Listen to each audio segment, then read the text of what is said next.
سر میرا یہ سوال ہے کہ کچھ لوگ تانا دیتے ہیں اور وہ یہ سمجھتے ہیں کہ وہ لوگوں کی اصلاح کر رہے ہیں, تو ان کے مائنڈ کے ساتھ بندے کو کیا کرنا چاہیے؟ کہ آپ نے کہا کہ بس جسٹ اگنور اور یہ وہ. بیٹے دیکھو پتہ اصل میں یہ سارے کریکٹر یہ بڑھ گئے ہیں بہت زیادہ, صحیح کہہ رہے ہو.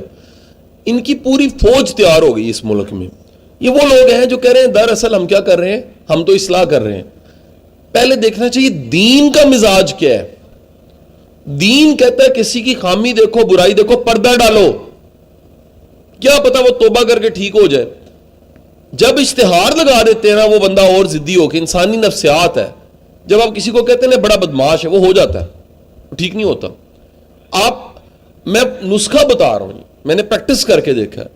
بڑے لوگ جن سے میں خائف ہوں, میں نے ان کے بارے میں اچھے کلمات کہے ہیں, میرے قریبی لوگ گواہ ہیں. تو محفل میں بیٹھے میں نے کہا یار یہ بڑا ہی اچھا انسان, مجھے پتا کہ وہ کتنا نیگیٹو ہے, میں نے اس کے باوجود کہا, میں کہا جی پبلک میں بیٹھے بہت گریٹ انسان, بڑے مخلص ہے. کیوں؟ کیا پتا اس کو شرم آ جائے وہ ٹھیک ہو جائے. موقع دینا چاہیے نا. اگر میں لیبلڈ ہو سکتا ہے پرسنل کہ یار اوائڈ کرنا ہے, ریاست بچ کے رہنا ہے, فلانے بندے نے بچ کے رہنا ہے. جیسے میں کل ایک مثال دے رہا تھا, زمان کو اور ریاست تھا اور سپرا صاحب تھا. میری فیلڈ میں نا جو فالوئنگ ہوتی ہے لوگوں کی, یہ اب عرصہ ہو گیا نا جی, فیمس ہوئے 8-9 سال ہو گئے ایز سیلیبریٹی, ٹریول کرتے دنیا دیکھتے 8-9 سال گزر گئے. یعنی اس 7 سال 8 سال پہلے والے ایونٹ کو یاد کروں, آج دیکھوں دنیا بدل گئی. اس میں نا آپ اپنے فینس کی بھی کیٹیگری سمجھ جاتے ہیں. جو ریئل لورز ہوتے ہیں تھوڑے ہوتے ہیں, باقی سارے آپ کو کیش کرنا چاہ رہے ہوتے ہیں. یہ پوسٹ لگاتے ہیں, سیلفی کھینچتے ہیں, کتاب, یہ اصل میں چاہ رہے تھے ہم فیمس ہو جائیں. میں ان کے بھی خلاف نہیں ہوں, لیکن ان کی پرسنل ورتھ بڑی کم ہوتی ہے.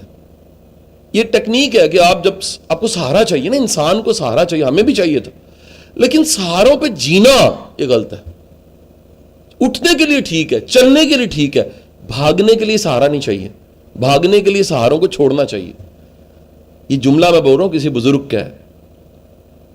خواجہ معین الدین چشتی اجمیری کو فیض ملا علی بن عثمان الحجویر سے. جب مل گیا نا پھر وہ چلے گئے, پھر انہوں نے جا کے اجمیر کو مسلمان کر دیا. ہمارا پرابلم ہے ہم بیٹھے رہتے ہیں, کیپیبل نہیں ہوتے.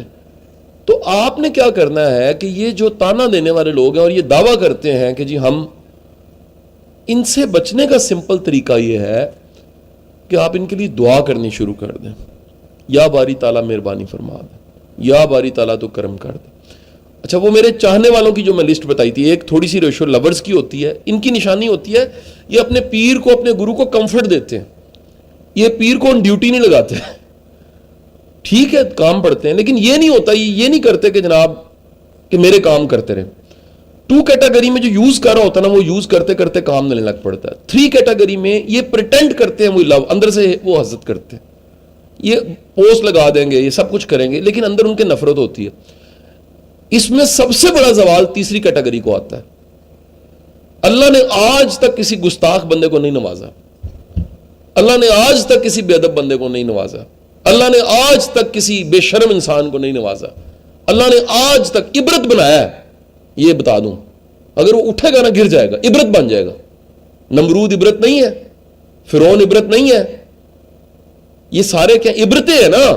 کیا یہ بادشاہ نہیں بنے تھے؟ بنے تھے. پھر زوال کی انتہا بھی دیکھیے. تو گزارش یہ ہے کہ اس میں بچنے کا بہترین طریقہ دعا ہے. اور آپ کو آخری بات یہ کہہ دوں, ایک سوال اور لے لوں گا. دیکھیے ایک ایسا میٹر ہے جس میں اللہ کہتا ہے کہ تم میری پناہ میں آ جاؤ. جب تمہارا حاسد کے ساتھ سامنا, اکیلے نہیں لڑ سکتے تم اس. حاسد کسی حد تک چلا جاتا, اس کا بس نہیں چل رہا ہوتا, یعنی وہ اس کے اندر فیلنگ ہوتی مردہ کیوں نہیں. ایک ہی طریقہ ہے اس سے بچنے کا, یا باری تعالیٰ میں تیری پناہ میں آتا ہوں. ناس فلک پڑھے. اس کا مطلب کیا ہے؟ سورہ ناس و فلک کا مطلب یہ باری تعالیٰ میں کمزور ہوں, اس کے مقابلے میں کھڑا نہیں ہو سکتا. یہ بہت ہی کمینہ ہے, بلو دی بیلٹ چلا گیا, گھٹیا ہے. اتنے کمینے کے ساتھ میں مقابلہ کیسے کروں؟ میں تو بہت کمزور ہوں, تیری مدد چاہیے, مجھے پناہ میں لے لے, اس کی شر سے بچا لے. تو اس کے علاوہ دعا کے علاوہ اور اللہ کی پناہ مانگنے کے علاوہ کوئی چارہ نہیں ہے. اور جو